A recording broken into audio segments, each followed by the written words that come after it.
Afternoon, our breaking story at this hour. The Auditor General has terminated its auditing contract with KPMG and Nkonki Inc. Thulasizwe Simelane, our senior political reporter, joins us now with the details. Thulas, good afternoon to you. This message reaching us just a few minutes ago. Tell us exactly what the Auditor General's reasons are for making this decision to stop doing business with KPMG. Absolutely, Joanne. I have the statement here from the Office of the Auditor General. It reads, Auditor General Kimi Makwetu has announced his office's decision to terminate with immediate effect the auditing contracts with KPMG and Nkonki Inc., who do public sector audits on behalf of the Auditor General of South Africa. And it goes on to give the background about the use of private audit firms by the Auditor General to carry out various auditing functions to assist them in carrying out the work that they do in terms of auditing the accounts of various levels of government, the various tiers of government. So this is where the explanation comes in, Joanne.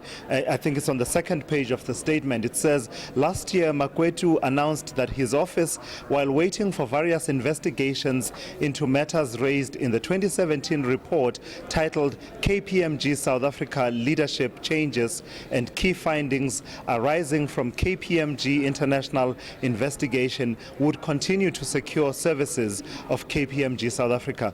Makwetu says recent media reports relating to the external audit of VBS Mutual Bank and the conduct of KPMG audit partners are some of the reasons that prompted the decision to withdraw all KPMG audit mandates with immediate effect. So what that talks to, Joanne, is the recent resignation of two partners from KPMG who resigned as they were facing a disciplinary process that has to do with their involvement with the VBS bank situation, where the allegations are not very clear. KPMG didn't really come out and sort of bear everything, but it seems the allegations have to do with failure to declare conflict of interest on the part, alleged failure to declare conflict of interest on the part of these two partners. This merely piles on the pressure on KPMG, Joanne, because already this is a company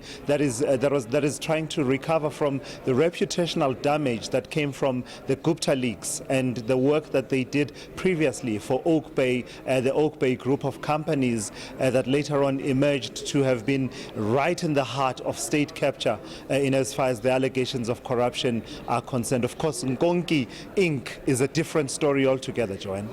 All right, let's just look briefly at what happens next to us, because we see the Auditor General says we will continue to engage both firms as they focus on their internal systems and the external industry investigations in the case of KPMG. So this is not the Auditor General's last say on this matter, seemingly. Well, Joanne, the statement is quite clear. The Auditor General will not be sourcing audit functions from these two companies. I guess what I was reading earlier was the AG sort of making reference to an earlier position where they had decided as an office that they would continue to source auditing functions from KPMG pending the various processes that were taking place. The Independent Regulatory Board of Auditors was doing its own investigation, and I think there were other investigations that were taking place, and so at that particular stage that was the position of the AG. But as things stand now,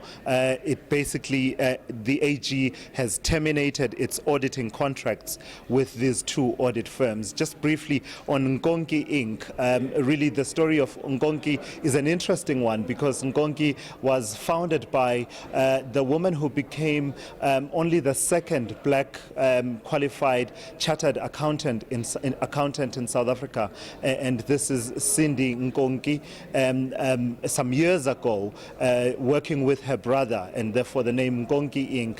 The allegations there, Joanne, have to do with allegations that have surfaced over the last few weeks surrounding, someone at that particular firm, Minesh Patel, who is said to have received some kind of assistance from Trillion Capital Investment, that Gupta-linked company that whose name crops up almost in so many places. It's unbelievable. And Eric Wood, the name Eric Wood, a name that we've become very familiar with in the state capture terms. And basically, the allegation there that is being investigated, of course, by the various authorities includes allegations that there was a possible fronting in that, Mr. Patel is said to have wanted to buy out the Nkonkis from this audit firm, Nkonki Inc., and basically in that process receiving assistance in the form of some kind of assistance to the tune of over 100 million rand, if my figures are correct.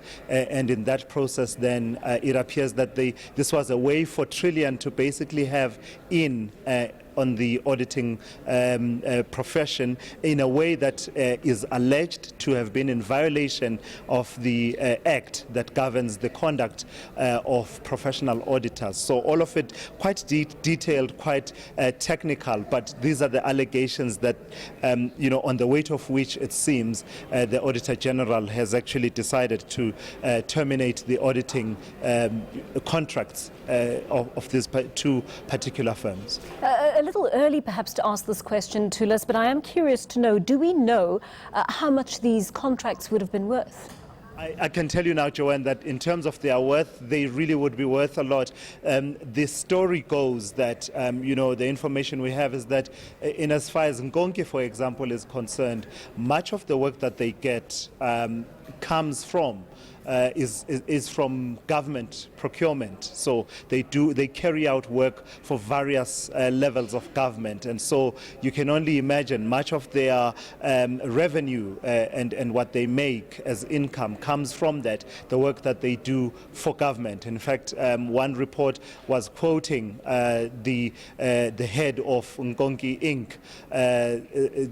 Saying that much of the work that they get is from government. So that's the situation, and this is an industry, you've got to understand, Joanne, where issues of transformation are very real because of the involvement of up and coming black auditing firms. There was that whole debate around Treasury insisting that there should be a rotation of audit firms to sort of give other auditors an opportunity, but also to discourage a situation where auditors become very comfortable with the clients that they audit, and in the end due diligence is something that sort of falls short. So that's the story with Nkonki.